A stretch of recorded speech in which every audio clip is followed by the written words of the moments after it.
ஒரு சூப்பரான white chicken recipe எப்படி பண்ணலான்னு பார்க்கலாம். சாதம், தோசை, சப்பாத்தி இது எல்லாத்துக்குமே செம்மையாக இருக்கும். அப்படியே சிக்கனை பிச்சு வச்சு சாப்பிட்றதுக்கு செம்மையாக இருக்கும். இது எப்படி பண்ணுறதுன்னு வாங்க வீடியோக்குள்ளே போய் பார்க்கலாம்.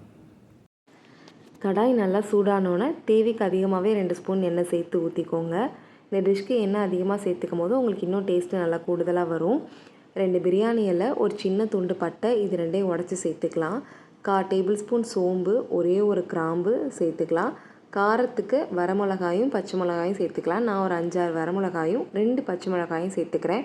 உங்களுக்கு காரத்துக்கு எந்த மாதிரி வேணுமோ அந்த மாதிரி அட்ஜஸ்ட் பண்ணி சேர்த்துக்கோங்க. இதை லைட்டாக அந்த எண்ணெயில் வதக்கிட்டு நம்ம கழுவி எடுத்து வச்சுருக்க சிக்கனையும் இது கூட நம்ம சேர்த்துக்கலாம். இந்த டிஷ்ஷில் நம்ம மிளகாப்பொடி யூஸ் பண்ணுறது கிடையாது. காரத்துக்கு அந்த வரமிளகாயும் பச்சை மிளகாயும் மட்டும்தான். ஸோ அதுக்கு தகுந்த மாதிரி நீங்கள் யூஸ் பண்ணிக்கோங்க. இந்த எண்ணெயிலே இந்த சிக்கனை ஒரு 2 நிமிஷத்துக்கு நல்லா வதங்கட்டும்.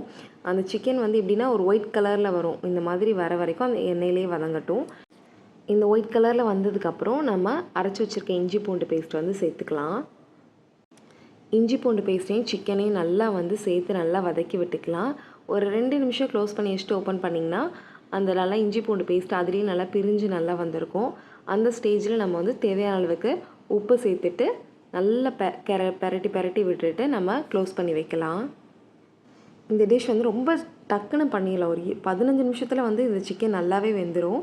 ஒரு க்ளோஸ் பண்ணி வச்சுட்டு ஒரு 2 நிமிஷம் கழித்து மறுபடியும் பெரட்டி விடுங்க. க்ளோஸ் பண்ணி வச்சுட்டு ஒரு 2 நிமிஷம் கழித்து மறுபடியும் பெரட்டி விடுங்க. இப்படி ஒரு 2-3 தடவை நீங்கள் பெரட்டும் போதே உங்களுக்கு சிக்கன் நல்லா லூஸ் ஆகிட்டு ரொம்ப சாஃப்டாகிடும். அந்த சிக்கனில் இருக்க தண்ணியெலாம் பிரிஞ்சு நமக்கு எப்படி வந்துருச்சு பாருங்கள். சூப்பராக இருக்கும்.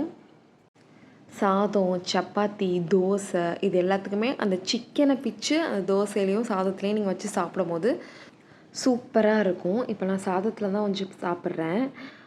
அந்த லைட்டாக அந்த சாரோட அந்த பச்சை மிளகா, அந்த சிக்கன் பீஸு இதெல்லாம் வச்சு நீங்கள் சாப்பிடும் போது செம்ம டேஸ்ட்டாக இருக்கும்.